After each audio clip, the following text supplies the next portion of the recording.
विश्व की प्राचीनतम गणतंत्र वैशाली की इस पावन धरती से मैं रजनीश कुमार, सहायक प्राचार्य, राजनीतिक विज्ञान विभाग, जमुनीलाल महाविद्यालय हाजीपुर वैशाली, आप सभी शिक्षाविदों का हृदय से अभिनंदन करता हूं। मैं स्वागत करता हूं अपने प्रगतिशील प्राचार्य डॉक्टर विजेंद्र नारायण सर का, जिनके संरक्षण से ही यह वेबिनार संभव हो सका है। मैं स्वागत करता हूं अतिथि शिक्षाविद professor doctor Dwarika Prasad Singh, PG head department of political science, Muzaffarpur का। बिहार और झारखंड में भारतीय प्रशासनिक सेवा के आदर्श प्रतिमान श्री विजय शंकर दुबे सर का मैं हृदय से अभिनंदन, वंदन और स्वागत करता हूं। मैं स्वागत करता हूं बीबीसी लंदन हिंदी सेवा में बिहार की आवाज श्री मणिकांत ठाकुर सर का। सर प्रणाम सर, आपका वंदन है, आपका अभिनंदन है सर, आपका स्वागत है। मैं स्वागत करता हूं युवा कर्मनिष्ठ फ्रंट वॉरियर श्री अमित कुमार, उपायुक्त धन्यवाद, आपका अभिनंदन है, वंदन है, स्वागत है अमित जी। बिहार के या अन्य राज्यों के विभिन्न विश्वविद्यालयों, महाविद्यालयों और विभिन्न संकायों के विभागाध्यक्ष, आचार्य, सह आचार्य, सहायक प्राचार्य, शोधार्थी, छात्र छात्राएं और मीडिया बंधु का भी मैं हृदय से अभिनंदन करता हूं। आज का जो राष्ट्रीय वेबिनार है,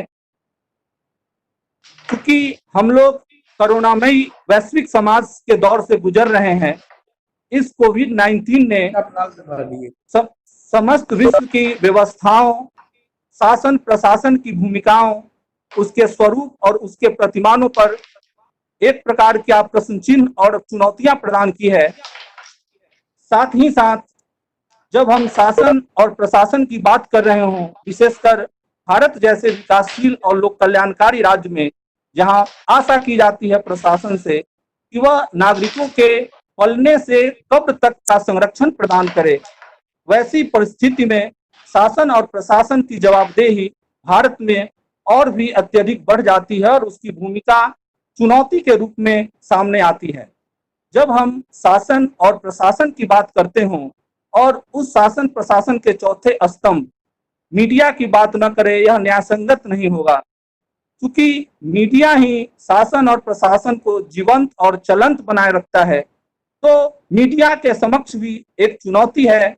उसी इन्हीं विभिन्न आयामों और संदर्भों को हम सार करते हुए आज इस राष्ट्रीय वेबिनार में उपस्थित हैं। आशा है कि हमारे जो अतिथि वक्ता हैं वो इस विषय के संबंध में हमें सारगर्भित ज्ञानवर्धन करेंगे। पुनः एक बार मैं आप सभी का हृदय से अभिनंदन और वंदन करता हूं, आपका स्वागत है। अब मैं अपने महाविद्यालय के प्राचार्य डॉक्टर विजेंद्र नारायण सर से आग्रह करूंगा कि वो अतिथियों का स्वागत करें। सर। लॉर्ड एक्टन के शब्दों में सर आपसे बोलिए। रीडिंग जो है एक फुल मैन बनाता है, कॉन्फ्रेंस जो है एक रेडी मैन बनाता है और राइटिंग एक परफेक्ट मैन बनाता है। तो इस वेबिनार का आयोजन और बार बार ऐसा आयोजन इस उद्देश्य से, इस आशय से किया जा रहा है कि हम सभी नागरिक एक तत्पर और तैयार नागरिक बने, जिससे समाज में उत्पन्न त्रासदी या किसी भी तरह की जो परेशानियां हैं उसको एक अवेयर नागरिक के रूप में सुलझा सके, उससे जूझ सके। इस अवसर पर जो कि कोविड-19 के काल में जो वेबिनार का आयोजन बड़ा ही सामयिक है और जरूरत की चीज है। इस कोविड-19 का जो विषय है वह है प्रशासन की भूमिका और मीडिया की भूमिका एवं उनकी चुनौतियां। भारत भी कोरोना के इस त्रासदी से जूझ रहा है, हालांकि दुनिया के सारे देश इसमें लपेटे में आ गए हैं। भारत ने भी अपने जोर शोर से इसको पर काबू करने के लिए अपना प्रयास जारी रखा है और अभी भी लोग जूझ रहे हैं। यह ठीक है कि भारत एक घनी आबादी वाला देश है, इसमें कुछ परेशानियां होंगी, लेकिन हमारी कार्यपालिका का जो व्यवहार है, जो उनकी परेशानियां हैं, उसको भी नजरअंदाज नहीं किया जा सकता है।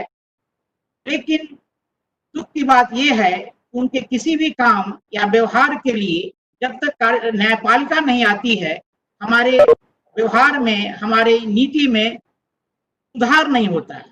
हाल ही में सुप्रीम कोर्ट ने यह कहा कि नागरिकों का यह अधिकार है कि उनको खाना पीना, पानी, रहने की सुविधा दी जाए, भले ही वह रेलवे में यात्रा क्यों नहीं कर रहे हैं। तो इन सारी बातों पर गंभीरता से विचार करने के लिए हम अपने 3 अनुभवी वक्ताओं, जिसमें से एक श्री विजय शंकर दुबे साहब हैं, जो बिहार सरकार और झारखंड सरकार के विशेष सचिव भी रह चुके हैं और पटना के एक समय में डीएम भी थे। यही नहीं, नालंदा के पूर्व कुलपति भी रह चुके हैं और मेरा सौभाग्य है कि उनसे मेरा व्यक्तिगत इंटरेक्शंस भी एक समय हुआ था, जबकि वहां स्टडी मटेरियल लिखा जा रहा था, और उनके शालीनता और उनके सहयोग का मैं आज भी कायल हूं और अपने को उनके अनुसार बनाने की कोशिश करता हूं। ऐसे अनुभवी वक्ता हमारे बीच हैं जो मुझे मार्गदर्शन करेंगे कि हम लोग कहां तक इस त्रासदी को रोकने में सफल हुए हैं या असफल हुए हैं, क्या होना चाहिए, क्या इसकी चुनौतियां हैं। और इसके लिए हम सभी सम्मानित महसूस कर रहे हैं कि आज हमारे बीच श्री विजय शंकर दुबे जी हैं। और ये एक समय था, ये इलाहाबाद यूनिवर्सिटी से हिस्ट्री में गोल्ड मेडलिस्ट है, यह भी हम लोगों को जानने की जरूरत है। शिक्षा में भी काफी आगे अपनी जिंदगी में रहे, तो उनका इस समय होना और इस सामयिक विषय पर उनकी नजरिया जानना हम लोग के लिए, हम नई पीढ़ी के लिए बड़ा आवश्यक है। तो फिर से मैं श्री विजय शंकर दुबे साहब का स्वागत करता हूँ, अभिनंदन करता हूँ। हमारे दूसरे वक्ता श्री अमित कुमार, जो अभी धनबाद डीसी हैं। वे 2010 के आईएएस हैं और मुझे खुशी है कि उनकी पढ़ाई लिखाई पटना कॉलेज से हुई, बाद में उन्होंने दिल्ली विश्वविद्यालय से अपनी पढ़ाई पूरी की और आज वे काफी कर्मठ प्रशासनिक पदाधिकारी के रूप में झारखंड में अपनी सेवा दे रहे हैं। श्री कुमार भी हमारे बीच हैं, उनकी भी नजरिया का लाभ हम लोगों को आज मिलेगा। यही नहीं, हमारे बीच मणिकांत ठाकुर, जो मीडिया के एक जाने माने नाम हैं, भी उपस्थित हैं और उन्होंने काफी दिनों तक, लगभग 40 वर्षों तक मीडिया में अपनी सेवा दी है। बिहार से बीबीसी के भी संवाददाता भी रह चुके हैं और उनका आज यहाँ होना बड़ा ही ये सामयिक है, क्योंकि आज मीडिया अपनी विश्वसनीयता के संकट में पड़ा हुआ है। कहीं फेक न्यूज है तो कहीं पेड न्यूज है, कहीं भल्चर की संज्ञा दी जा रही है। तो आज मणिकांत ठाकुर साहब जैसे अनुभवी व्यक्ति का जो राय है, जो उनकी नजरिया है, वो हमारे लिए, हमारी नई पीढ़ी के लिए बड़ा ही लाभदायक होगा और हमें गर्व है कि आज हम सभी सहभागियों को संबोधित करेंगे। तो इन्हीं शब्दों के साथ, चंद शब्दों के साथ, सबसे पहले मैं श्री अमित ठाकुर साहब को मैं इस संबोधन के लिए आमंत्रित करता हूं। श्री अमित कुमार। अमित कुमार जी का स्वागत है। नमस्कार, जोहार। मैं सबसे पहले जमनीलाल महाविद्यालय के प्राचार्य आदरणीय डॉक्टर विजयेंद्र नारायण जी का हृदय से आभार व्यक्त करता हूं, जिन्होंने मुझे इस वेबिनार में भाग लेने का सुअवसर दिया और खास तौर पर आज के जो पार्टिसिपेंट्स हैं उसमें प्रशासन और मीडिया जगत के जो आदर्श व्यक्तित्व हैं और मेरे भी व्यक्तिगत जो है वो आदर्श रहे हैं, आदरणीय श्री वीएस दुबे सर और आदरणीय श्री मणिकांत ठाकुर जी के साथ मुझे इस वेबिनार में भाग लेने का अवसर प्रदान किया गया है। मैं इसके लिए महाविद्यालय के समस्त टीम को हृदय से आभार व्यक्त करता हूं। आज के इस वेबिनार का विषय बहुत ही समीचीन है। खास तौर पे कोविड-19 के दौरान प्रशासन और मीडिया के दायित्व और चुनौतियों के बारे में आज इस वेबिनार में बातचीत करने का अवसर मुझे प्राप्त हो रहा है और बहुत सारी चीजें मुझे व्यक्तिगत तौर पे सीखने को मिलेगी। इसी आशा और उम्मीद के साथ मैं अपनी बातचीत जो है वो प्रारंभ करना चाहूंगा। आज कोविड-19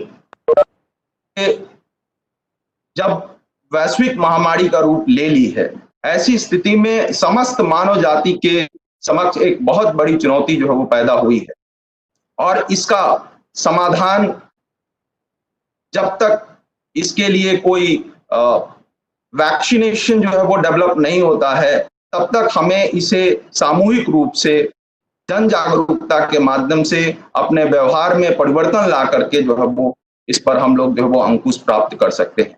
और इसके लिए सिर्फ प्रशासन और मीडिया ही नहीं, बल्कि एक व्यक्ति विशेष को भी अपने दैनिक क्रियाकलाप में और जो है वो कार्य प्रणाली में जो है वो बदलाव लाने की जरूरत है। इसके वैश्विक प्रभाव को देखते हुए ही WHO ने 30 जनवरी को कोरोना वायरस आउटब्रेक को public health emergency of international concern जो है वो घोषित किया है। और इसके बाद से अगर हम कहें तो वैश्विक समुदायों में इसको लेकर के व्यापक बहस भी हुई और उसके तैयारियों को जो है वो जोर शोर से क्रियान्वित करने की कोशिश भी की गई है। मैं व्यक्तिगत तौर पे जिला प्रशासन के समक्ष जो कार्य किए गए हैं और जो चुनौतियां आई हैं, उनका मैं पर्टिकुलरली जो है वो जिक्र करना चाहूंगा और उसको एक्स्ट्रापोलेट करते हुए राज्य के समक्ष जो चुनौतियां और वैश्विक स्तर पे जो चुनौतियां आई हैं, उसको सहज ही अंदाज लगाया जा सकता है। सबसे पहली जो चुनौती रही है कि हमारे पूरे स्वास्थ्य व्यवस्था और स्वास्थ्य विभाग की जो आधारभूत संरचना है, उसके पुनरावलोकन की जरूरत थी, क्योंकि ये बिल्कुल नए नोवेल कोरोना वायरस था, नए तरह के वायरस था। इसके बिहेवियर के बारे में, इसके पैटर्न के बारे में कोई जानकारी पूर्व से उपलब्ध नहीं थी। ऐसी स्थिति में जो कुछ भी जानकारियां आई और उसके माध्यम से जो नए प्रोटोकॉल डेवलप किए गए, उस अनुसार से एक हेल्थ इंफ्रास्ट्रक्चर डेवलप करना सबसे प्रारंभिक चुनौती रही। अगर हम बात करें तो जहां पर भी जो है वो ये मामले आए हैं, वहां पर क्वारंटीन करना, उनको आइसोलेट करना, टेस्टिंग फैसिलिटी जो है वो डेवलप करना और जो भी व्यवस्थागत चीजें हैं उनके माध्यम से क्योर करके उनको घर को भेजना जो है वो ये एक सामान्य जो है वो प्रोटोकॉल रहा है। लेकिन जितने बड़े संख्या में, जैसा कि प्राचार्य महोदय ने भी कहा कि इंडिया जैसी आबादी है जहां पर 130 करोड़ लोग रहते हैं, वैसी स्थिति में इन सुविधाओं को बहुत ही कम समय में जो है वो डेवलप करना एक निश्चित रूप से चुनौती रही है। जिला में अगर मैं कहूं तो यहाँ पर पंचायत स्तर पे, प्रखंड स्तर एवं जिला स्तर पर क्वारंटीन सेंटर जो 5000 बेड की संख्या था, इसको बहुत ही कम समय में जो वो तैयार किया गया और इसमें जो डिस्ट्रिक्ट एडमिनिस्ट्रेशन की पूरी टीम थी, काफी बेहतर कार्य किया है। उसी तरह से क्वारंटीन के अलावा भी आइसोलेशन सेंटर डेवलप करना भी जो है वो एक चुनौती रही है, जहां पर सामान्यतः जो है वो ICMR के जो प्रोटोकॉल्स हैं उनके अनुसार से सस्पेक्ट जो पेशेंट हैं उनको रखा जाता है।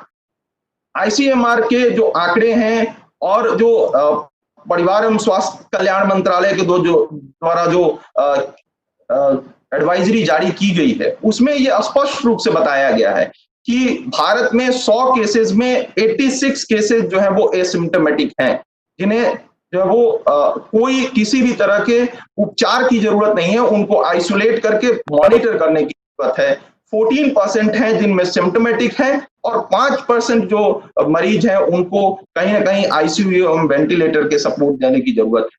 इसको लेकर के एक त्रिस्तरीय संरचना, जिसमें Covid care centre, dedicated district Covid hospital एवं डेडिकेटेड कोविड हॉस्पिटल की स्थापना जो है वो की गई है और इसके माध्यम से इनके इलाज की समुचित व्यवस्था जो है वो कराई गई। आप जानते हैं कि एक बहुत बड़ी आबादी के लिए जो प्रोटेक्टेड इक्विपमेंट है, उनके क्रय को लेकर के भी और उनकी उपलब्धता को लेकर के भी जो वो चुनौतियां आई हैं। खास तौर पे अगर हम बात करें तो ICU के उपकरण, वेंटिलेटर की जो व्यवस्था है, mask, sanitizer, N95 mask, PPE kit की उपलब्धता जो है वो एक चुनौती रही है, लेकिन इंडिया ने बहुत ही तेजी से इस दिशा में जो है वो कदम उठाए हैं। अगर मैं जिला स्तर पे बात करूं तो यहाँ पर झारखंड स्टेट लाइवलीहुड प्रमोशन की जो दीदियां हैं, खासतौर पे जो महिलाएं हैं, वो आज यहाँ पर स्थानीय स्तर पे मास्क जो है वो बना रही हैं और गुणवत्ता युक्त मास्क जो है वो उपलब्ध कराकर 3 लेयर मास्क जो है वो स्थानीय आपूर्ति निश्चित की जा रही है। उसी तरह से जिला प्रशासन और राज्य सरकार के द्वारा यहाँ सैनिटाइजर बनाने के लिए जो है वो महज 48 घंटे में जो वो परमिशन मिला और यहाँ इतने मात्रा में जो वो सैनिटाइजर बनाए जा रहे हैं धनबाद डिस्ट्रिक्ट में, जिससे स्थानीय स्तर पे के साथ साथ राज्य स्तर और अन्य राज्यों में भी सैनिटाइजर की आपूर्ति जो है वो सुनिश्चित की जा रही है। इस पूरी व्यवस्था में एक बेहतर सर्विलेंस सिस्टम का होना जो है वो बहुत जरूरी है, ताकि हर एक व्यक्ति के स्वास्थ्य की जांच जो है वो एक नियमित अंतराल पे कराई जा सके। इस व्यवस्था को डेवलप करने के लिए डिसेंट्रलाइज मॉनिटरिंग जो है वो जिला प्रशासन द्वारा शुरू किया गया, जिसमें ग्राम स्तर पे सेविका, सहायिका, पोषण सखी, सहिया की टीम घर घर जाकर के खास तौर पे इन्फ्लुएंजा लाइक इलनेस या सीवियर एक्यूट रेस्पिरेटरी इन्फेक्शंस के जो मरीज हैं उनकी पहचान और खास तौर पे वैसे लोग बाहर से आए हुए हैं उनके स्वास्थ्य की गहन जो है वो मॉनिटरिंग जो है वो की गई। अगर किसी भी तरह की कोई समस्या आती है तो उनको आइसोलेट करके उनका टेस्टिंग और क्योर करने की कार्रवाई जो है वो शुरू। इन सभी चीजों के बीच में अगर हम कहें तो लगभग यहाँ पर 26 लाख लोगों का जो है वो सर्विलेंस जो है वो किया गया है और नियमित अंतराल पे ये जो टीम है, ग्राम स्तर की जो टीम है, वो 40 से 50 घरों में जा करके इसकी मॉनिटरिंग प्रतिदिन सुनिश्चित कर रही हैं। हमें लगता है कि ये जो डिसेंट्रलाइज जो हायरार्की है और तृणमूल स्तर पे जो स्वास्थ्य कर्मी हैं वो बहुत ही बेहतर तरीके से अपना कार्य कर रहे हैं और इस वेबिनार के माध्यम से मैं उन सभी लोगों को जो है वो अपने स्तर से आभार व्यक्त करना चाहूंगा। जो इन सभी व्यवस्थाओं के बीच में कैसे स्वास्थ्य विभाग के समक्ष ये चुनौती कि हम संस्थागत प्रसव को और टीकाकरण के जो कार्य हैं उनको भी जो सुचारू रूप से किया जा सके इस वैश्विक महामारी के समय में। एक चुनौती जो है वो आई कि अगर हेल्थ प्रिपेयर्डनेस को लेकर के खास तौर पे जिला प्रशासन की तरफ से यहाँ जो IMA की पूरी टीम है उनके साथ लगातार संवाद स्थापित किया गया और इसका परिणाम निकला कि लगभग 400 ऐसे डॉक्टर हैं जो विशेषज्ञ डॉक्टर हैं, उनकी सूची जो है वो बनाई गई है और जो अपनी स्वैच्छिक सेवा जो है वो कोविड-19 के दौरान देने के लिए जो वो राजी हुए हैं, अपनी इच्छा व्यक्त की है। ये एक स्थानीय प्रयास है जिसका भविष्य में जो है वो इसका फायदा उठाया जा सकता है। आप सभी जानते हैं कि जो ये संक्रमण है वो एसिम्प्टोमेटिक केसेस जो है वो बहुत अधिक है। ऐसी स्थिति में हमें उनको पहचानने के लिए टेस्टिंग फैसिलिटीज जो है वो डेवलप करना बहुत जरूरी है। अगर हम बात करें तो जब ये चुनौती आई थी तब झारखंड में सिर्फ MGM में ही इसकी जांच हो पाती थी। राज्य सरकार ने एक बहुत ही सकारात्मक पहल करते हुए रिम्स में और PMS की व्यवस्था जो है वो सुनिश्चित की और धनबाद में अगर हम बात करें तो 12 अप्रैल के बाद से यहाँ पर जांच प्रारंभ हुआ है और अब तक लगभग 20,000 से अधिक सैंपल्स जो है वो जांच किए जा चुके हैं। ये जो अभी जो स्थिति है वो हम लोग प्रति मिलियन 10 लाख की जनसंख्या पे 2,500 सैंपल जो है वो जांच कर पाए हैं अभी तक। अगर हम औसतन बात करें तो इसमें अगर जिले की बात करें तो 114 सैंपल्स जो है वो पॉजिटिव आए हैं, जिसमें 106 जो है वो प्रवासी मजदूरों के हैं जो कि बाहर से आए हुए हैं और स्थानीय संक्रमण जो है वो बहुत ही कम है। इन सभी लोगों को एक बेहतर क्वारंटीन फैसिलिटी, आइसोलेशन और क्योर की व्यवस्था सुनिश्चित करना जिला प्रशासन का एक बहुत बड़ा कार्य था और इस चुनौती को बेहतर तरीके से जो है वो निर्वहन किया गया है। मैं इस वेबिनार के माध्यम से इस जिले में और खास तौर पे सभी जो हमारे कोरोना वॉरियर की भूमिका निभा रहे हैं, डॉक्टर्स, पैरामेडिकल कर्मी, इस वेबिनार के माध्यम से मैं उनका धन्यवाद और आभार व्यक्त करता हूं। रियल कोरोना वॉरियर की भूमिका आज निभा रहे हैं। दूसरी जो सबसे बड़ी व्यवस्था या हम कहें चुनौती, तो वो प्रवासी मजदूरों के लिए, प्रवासी श्रमिकों के लिए व्यवस्था सुनिश्चित करना।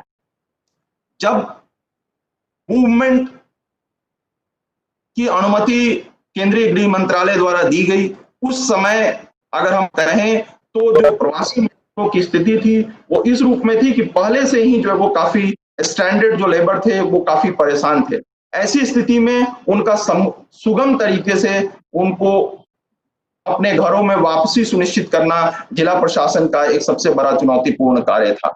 अगर हम बात करें तो सबसे पहले इन मजदूरों के निबंधन का कार्य जो है वो कराया गया और इसके लिए मोबाइल तकनीक का इस्तेमाल करते हुए उनका डेटाबेस बनाया गया और मुख्यमंत्री मानव सेवा योजना अंतर्गत उनको वित्तीय लाभ दिए गए ताकि लॉकडाउन की अवधि में उनको किसी भी तरह का कोई वित्तीय संकट न हो। राज्य सरकार के दिशा निर्देश के आलोक में ही विधायक निधि का भी इस्तेमाल प्रवासी मजदूरों को वित्तीय लाभ देने के लिए किया गया और इसके माध्यम से जो जहां पर फंसे हुए थे वहां पर उनको जो है वो राशि उपलब्ध कराई गई उनके बैंक खातों में।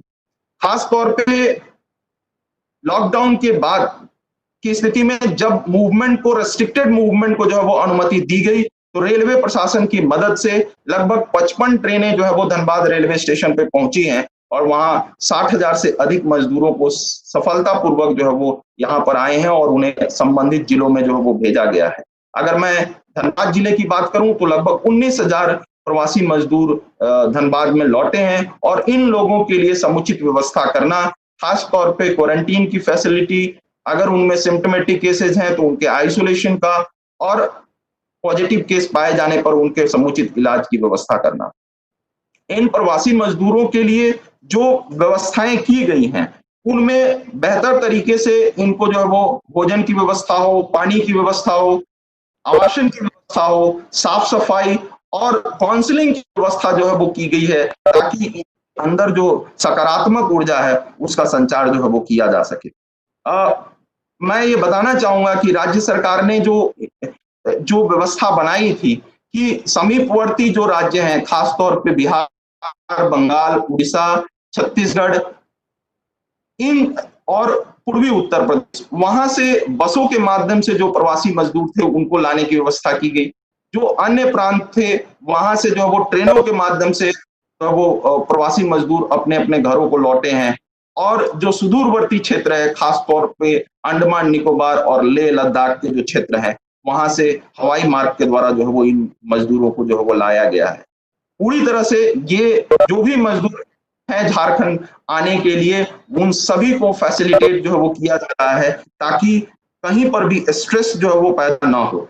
साथ ही साथ इन मजदूरों के लिए बेहतर जो है वो इकोसिस्टम डेवलप करना ताकि उनके जो स्किल प्रोफाइलिंग है उनके अनुसार से कार्य मिल सके, ये भी जिला प्रशासन द्वारा जो है वो सुनिश्चित कराया जा रहा है।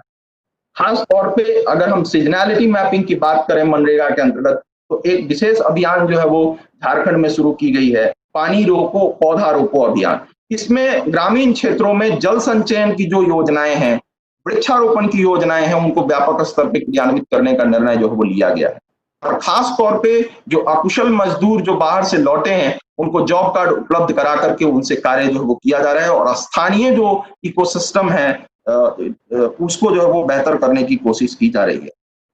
जो स्किल प्रोफाइलिंग के माध्यम से semi skilled and skilled labour हैं उनको नियोजनालय के माध्यम से स्थानीय परिवेश में ही रोजगार उपलब्ध कराने का कार्य जो है वो किया जा रहा है। अगर हम इन दो चुनौतियों के बाद से तीसरी जो प्रमुख चुनौती थी वो थी आवश्यक वस्तुओं की आपूर्ति को सुनिश्चित करना और फूड सिक्योरिटी, खाद्य सुरक्षा जो है वो को क्रियान्वित करना जो है वो। इसके अंतर्गत जिला प्रशासन ने स्थानीय जो चैम्बर ऑफ कॉमर्स हैं उनके साथ आहूत करके तो व्यवस्थाएं हैं, खास तौर पे मूवमेंट ऑफ गुड्स को लेकर के वो निर्बाध रूप से जारी रहे, लोगों तक जो है वो पहुंचे, इसकी व्यवस्था सुनिश्चित की गई और इसमें एक सिस्टम बनाने की गई जिसके माध्यम से लोगों को उनको घर बैठे आवश्यक वस्तुओं की होम डिलीवरी की जा सके।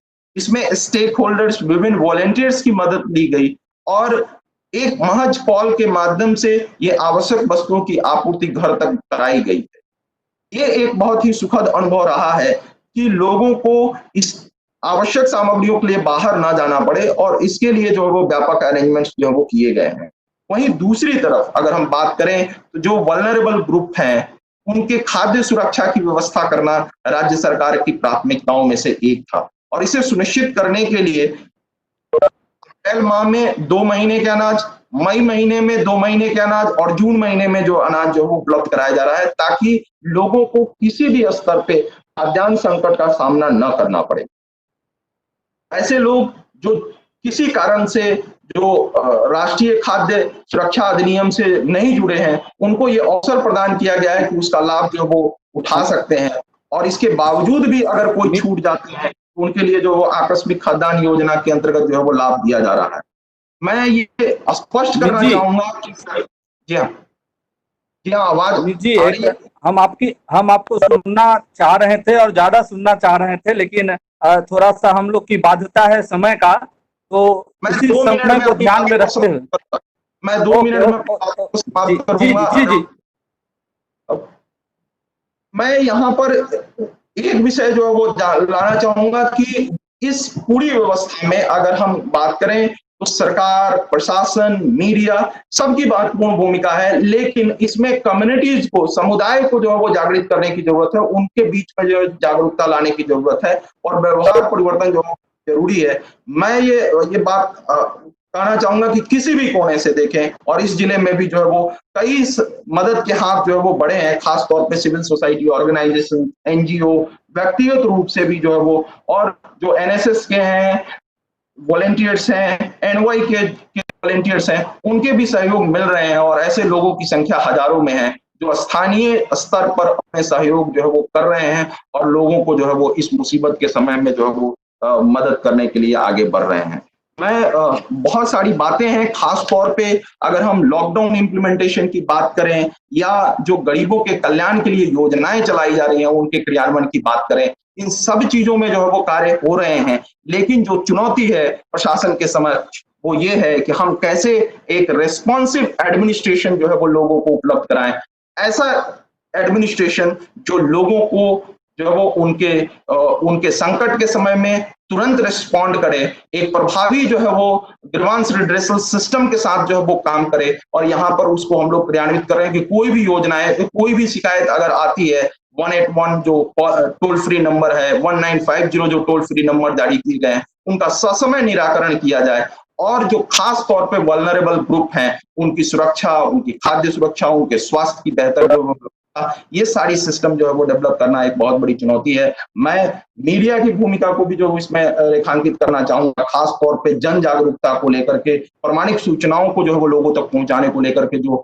मीडिया के द्वारा कार्य किए गए हैं वो अभूतपूर्व है, और इसे हम एक समन्वित प्रयास से इस संकट से निपटारा जो है वो प्राप्त कर सकते हैं, खास तौर पे ऐसे समय में जब इसके लिए कोई वैक्सीनेशन की व्यवस्था नहीं है, अभी तक जो है वो इसके प्रभावी जो है वो चिकित्सा जो है वो प्रणाली नहीं डेवलप की गई है। ऐसी स्थिति में हम लोगों को एक कम्युनिटीज के रूप में, एक जागरूक कम्युनिटी के रूप में जो है वो कार्य करना होगा, और एक समन्वित प्रयास करना होगा, ताकि इस वैश्विक महामारी से हम लोग पा सकें। बहुत बहुत धन्यवाद, थैंक यू।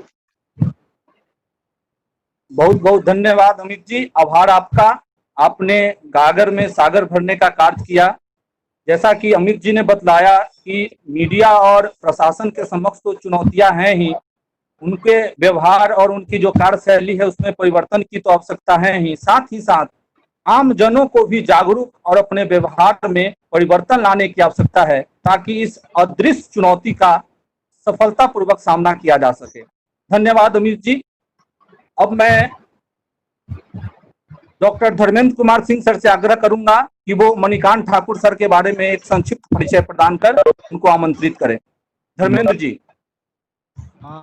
परम आदरणीय प्राचार्य महोदय और इस वेबिनार के आयोजक समिति के सभी सदस्य, आप सभी को मैं संक्षिप्त रूप से स्वागत करता हूं, अभिनंदन करता हूं, और संचालक महोदय के द्वारा दिए गए निर्देश का पालन करते हुए अति संक्षेप में मणिकांत ठाकुर सर का संक्षिप्त परिचय देना चाहता हूं। परम यशस्वी श्रद्धेय माननीय आदरणीय मणिकांत ठाकुर सर जिला सहरसा बिहार के मूल निवासी हैं। आपने सर, आपने रांची विश्वविद्यालय से स्नातक की उपाधि प्राप्त की है। तदुपरांत आपने वहीं से स्नातकोत्तर की उपाधि हिंदी साहित्य में प्राप्त की है। आपने पत्रकारिता जीवन की शुरुआत 1976 ईस्वी में की। उस समय आप हिंदी भाषा के अखबार रांची एक्सप्रेस के लिए काम किया करते थे। सर, आप 1978 से 1983 ईस्वी के बीच लगभग 5-6 वर्षों तक आपने राष्ट्रीय समाचार एजेंसी हिंदुस्तान समाचार पत्र के लिए भी काम किया। सर, 1984 से 1992 ईस्वी तक आपने हिंदी समाचार पत्रों प्रभात खबर और पाटलिपुत्र टाइम्स के लिए भी सूचनाएं दी और 1983 ईस्वी में आप टेलीविजन प्लेटफॉर्म पर चले गए और भारत के राष्ट्रीय नेटवर्क दूरदर्शन पर प्रसारित टीवी समाचार पत्रिका परख के लिए कहानियों की रिपोर्टिंग और प्रस्तुति करना शुरू किया। सन 1995 ईस्वी में आप बीबीसी के साथ जुड़कर पुनः नए तरीके से पत्रकारिता जीवन की शुरुआत करते हुए 1997 ईस्वी में आप बिहार राज्य के संवाददाता बने, मुख्य रूप से हिंदी और उर्दू सेवा के लिए। साथ ही साथ बीबीसी वर्ल्ड सर्विस की दक्षिण एशियाई क्षेत्रीय इकाई के लिए फाइलिंग भी की। सर, आप स्वतंत्र पत्रकारिता वर्तमान समय में कर रहे हैं और आपका पत्रकारिता का पूरा जीवन जो कार्य है वह 40 वर्षों का रहा है और अब भी आप उससे जुड़े हुए हैं। मुख्य रूप से मैं ये कहना चाहूँगा कि सर का जो पत्रकारिता का जीवन है वह एक पेशे के रूप में नहीं है बल्कि एक जीवन जीने के रूप में है। सर का पूरा व्यक्तित्व पत्रकारिता के पर्याय के रूप में जाना जा सकता है।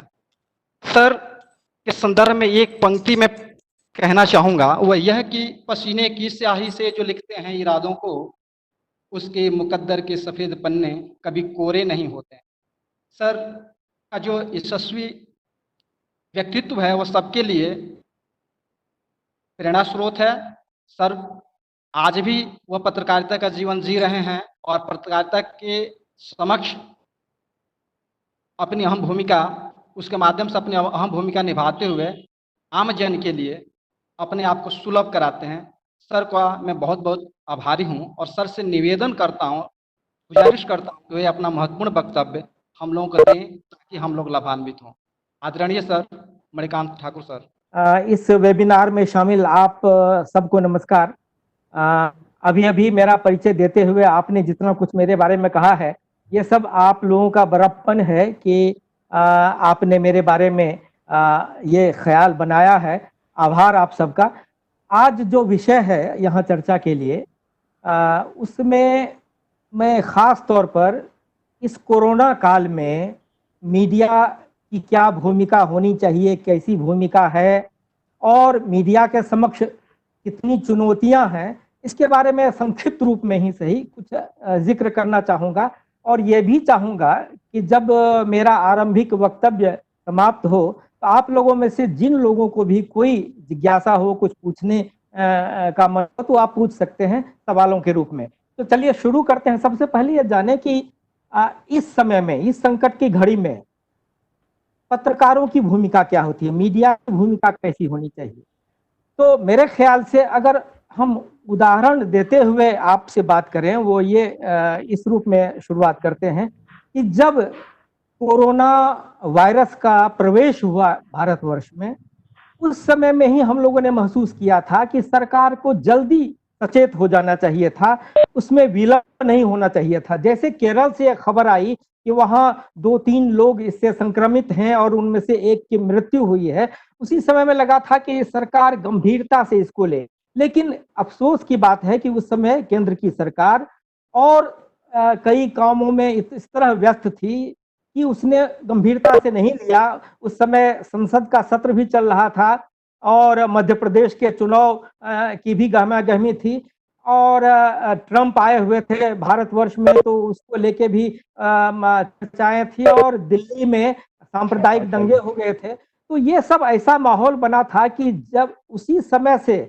अगर सरकार, केंद्र सरकार सचेत होती और इस सिलसिले में जो कारगर कदम उठाया जाना चाहिए था वो उठाया गया होता तो मेरे ख्याल से ऐसी गंभीर स्थिति उत्पन्न नहीं हुई थी। जैसे उदाहरण के लिए जब विदेशों से विमानों के जरिए लोग आने लगे थे, जबकि पूरे विश्व में कोरोना का संक्रमण पता चल चुका था सब लोगों को। उस समय में अगर उन तमाम विदेशी यात्रियों को क्वारंटाइन किया जाता, उनको आइसोलेशन में रखा जाता और पूरा ध्यान रखा जाता, तो शायद इतनी गंभीरता जल्दी नहीं आती इस बीमारी की।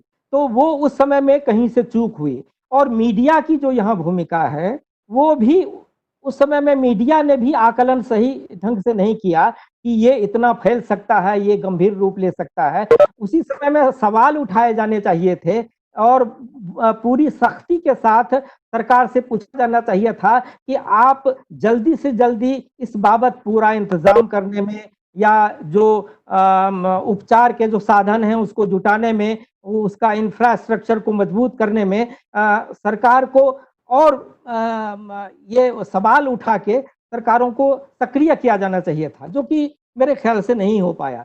दूसरी बात, आप दूसरा उदाहरण इस रूप में लीजिए कि किस तरह से मीडिया ने भूमिका में एक चूक की। वो ये है कि जिस समय में 24 मार्च को जब ये लॉकडाउन, देशव्यापी लॉकडाउन की घोषणा हुई प्रधानमंत्री द्वारा, उसी समय में ये कहा गया सिर्फ 4 घंटे का समय मिला और मेरे ख्याल से ये सोचा ही नहीं गया कि इस देश में लाखों करोड़ों की तादाद में प्रवासी मजदूर, श्रमिक देश भर में फैले हुए हैं।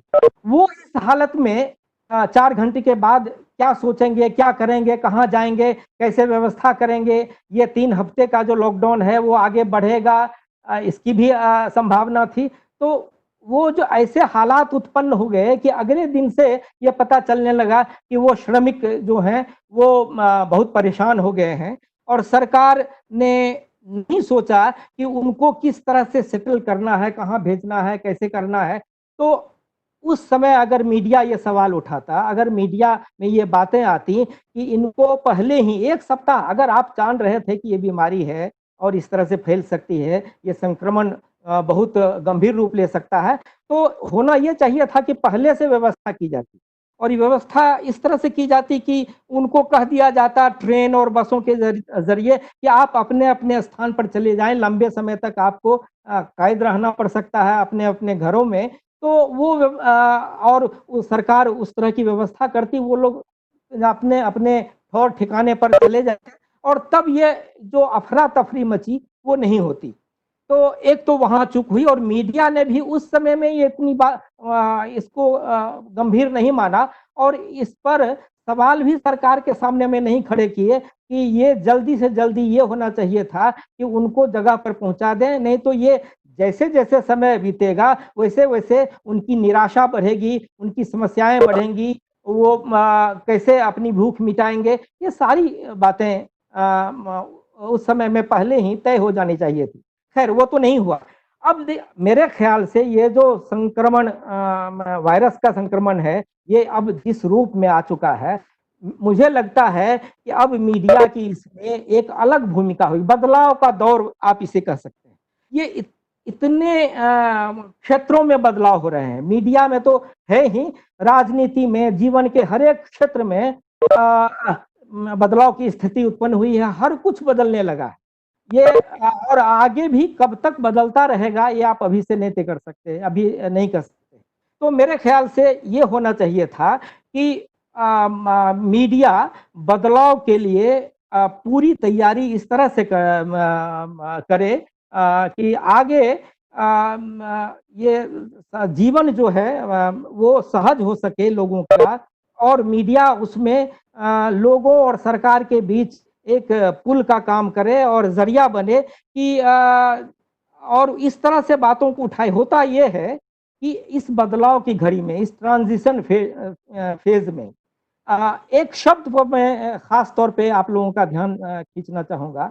ये जो संक्रमण काल है, ये संक्रमण जो हिंदी का एक शब्द है, ये इसकी 2 स्थिति है। संक्रमण को ही आप लीजिए कि एक तो ये बीमारी का संक्रमण है और दूसरा ये संक्रमण काल है, बहुत कुछ बदल रहा है। ये दोनों का के बीच समन्वय की स्थिति किस तरह से बने, इस पर भी मीडिया को ध्यान देना होगा। दूसरी बात यह है कि अब ये मीडिया पर निर्भर है कि वो सकारात्मक भूमिका में उतरती है या नकारात्मक भूमिका में। जिस तरह से आप देख रहे हैं कि फेक न्यूज का जैसा चलन है सोशल मीडिया में, जिस तरह से फेक न्यूज में एक तरह से उछाल जैसी स्थिति है, तो वो कैसे रुके, ये एक दायित्व या कहिए कि मीडिया को एक गंभीरता से सोचने की जरूरत है कि फेक न्यूज का इस तरह से फैलाव नहीं हो, वो कैसे रोके, इसके बारे में वो पूरी एकजुटता के साथ पूरी मीडिया बिरादरी इसमें आगे बढ़ के एकजुटता के साथ काम करे और फेक न्यूज का खात्मा कैसे हो, इस सिलसिले में और भी कारगर कदम उठाने की जरूरत है। अब कुछ चुनौतियों का भी जिक्र आया है और अभी चुनौतियों के बारे में मैं कहना चाहूँगा कि प्रिंट और इलेक्ट्रॉनिक मीडिया ये अपने हालात बिगड़ने की आशंकाओं से घिरे हुए हैं, लेकिन जो डिजिटल मीडिया है, डिजिटल प्लेटफॉर्म पर जो मीडिया है, उसमें संभावनाएं बहुत पैदा हुई हैं। ये संभावनाओं को लेकर उत्साहित भी हैं। जैसे कि आपने खुद देखा समझा होगा कि प्रिंट और इलेक्ट्रॉनिक मीडिया में से एक रुझान कम होके डिजिटल मीडिया की तरफ रुझान बढ़ा है।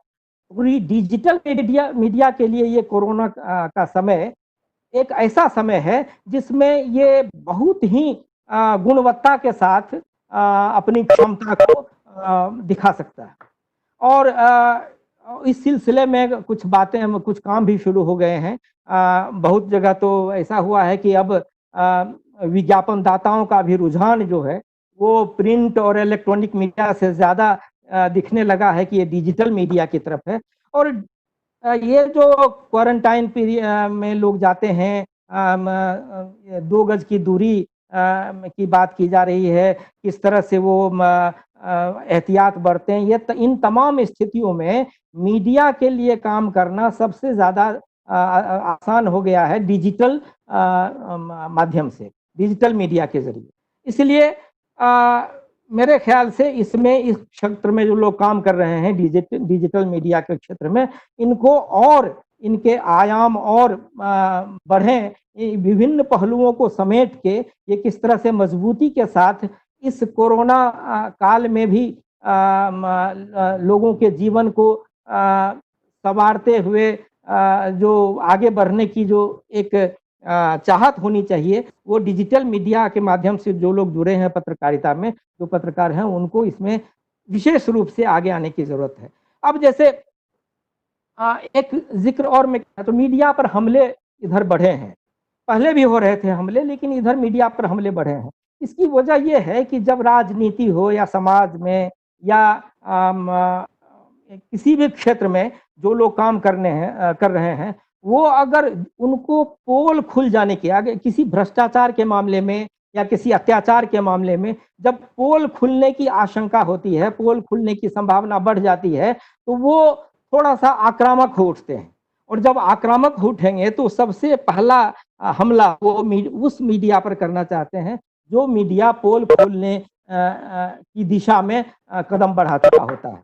तो एक तो वो है कि हमले बढ़े हैं, और मुझे लगता है कि जब जैसे जैसे राजनीतिक सक्रियता बढ़ेगी, खासतौर पर बिहार में जो चुनाव होने वाला है, इसमें भी जैसे जैसे ये राजनीतिक माहौल और गर्म होगा तो मीडिया पर हमले भी बढ़ेंगे। और मीडिया पर हमला एक तरफ से नहीं होता है। अब जैसे प्रशासन के लोग जो नाराज हो जाते हैं, उनकी जो त्रुटियां हैं, उनकी जो विफलताएं हैं, या राजनीतिक क्षेत्र के लोग, सरकार के लोग, उनकी जो विफलताएं हैं वो जब सामने आने लगती हैं, जिस मीडिया के जरिए वो विफलताएं सामने आती हैं, उस मीडिया से जुड़े लोगों पर हमला बढ़ने की आशंका बढ़ जाती है। तो अब तो ये झेलना होगा, ये चुनौती है, बहुत बड़ी चुनौती है मीडिया के लिए। और लेकिन ये एक ऐसी चुनौती है जिससे हारने की जरूरत नहीं है, बल्कि इसका सामना करते हुए आगे बढ़ने की जरूरत है।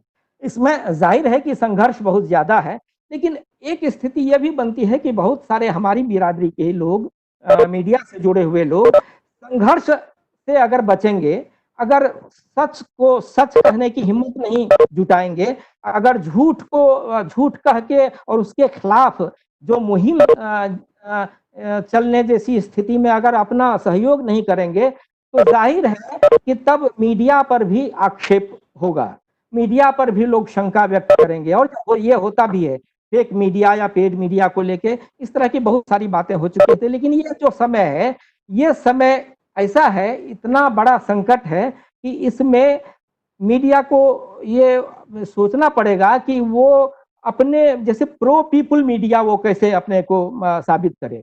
जैसे जनपक्षी पत्रकारिता उसकी होनी चाहिए, जनता के पक्ष में जो बातें हैं उसको किस तरह मुस्तैदी से आगे वो बढ़ा सकें, उठा सकें, इस पर ज्यादा सोचने की जरूरत है। अगर जो लोग प्रो पीपल जर्नलिज्म नहीं करते हैं, सुविधा की पत्रकारिता करते हैं, वो जिनको राजनीतिक दलों की तरफ से कोई प्रलोभन हो तो उसमें वो बह जाते हैं या अपने को कमजोर कर लेते हैं।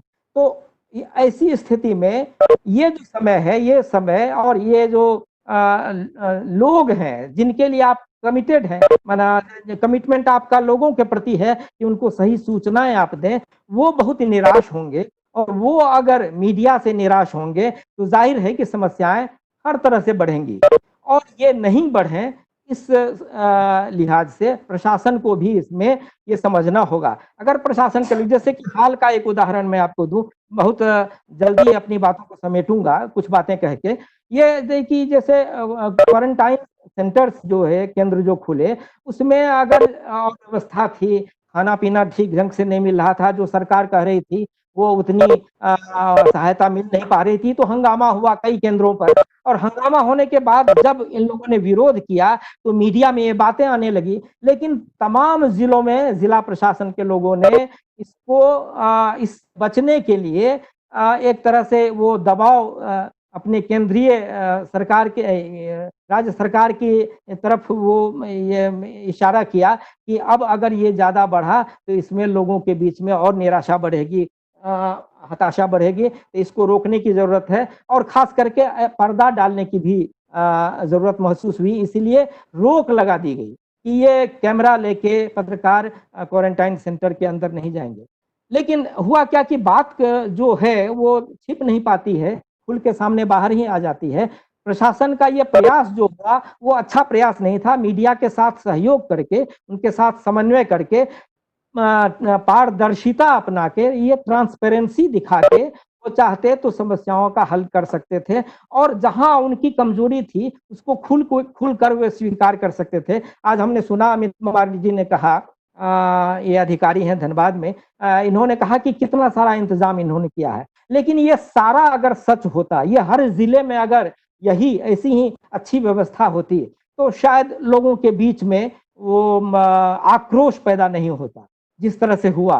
तो मेरा ख्याल है कि ये समन्वय जरूरी है, मिलजुल के काम करने की जरूरत है। सरकार हो, प्रशासन के लोग हों, मीडिया के लोग हों, ये ऐसे समय में ये देखें कि कैसा रास्ता अपनाया जाए, कौन सा रास्ता सही होगा जिसमें लोगों को लगे कि इस संकट की घड़ी में उनको मदद मिल रही है, ना कि उनकी समस्याएं बढ़ रही हैं। इसलिए समस्या बढ़ाने में किसी तरह का योगदान मीडिया का नहीं हो, प्रशासन का नहीं हो, ये अपेक्षा हर कोई कर रहा है ऐसे समय में।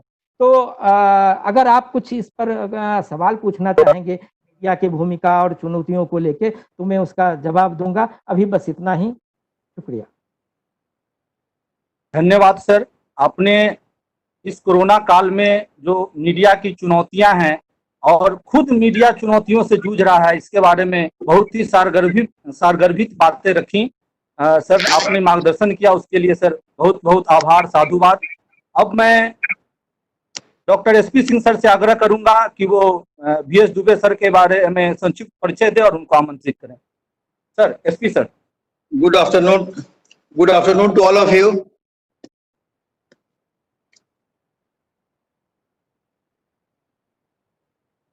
Good afternoon to all of you. Sir बोला जाए, आवाज आ रही है? आवाज आ रही है?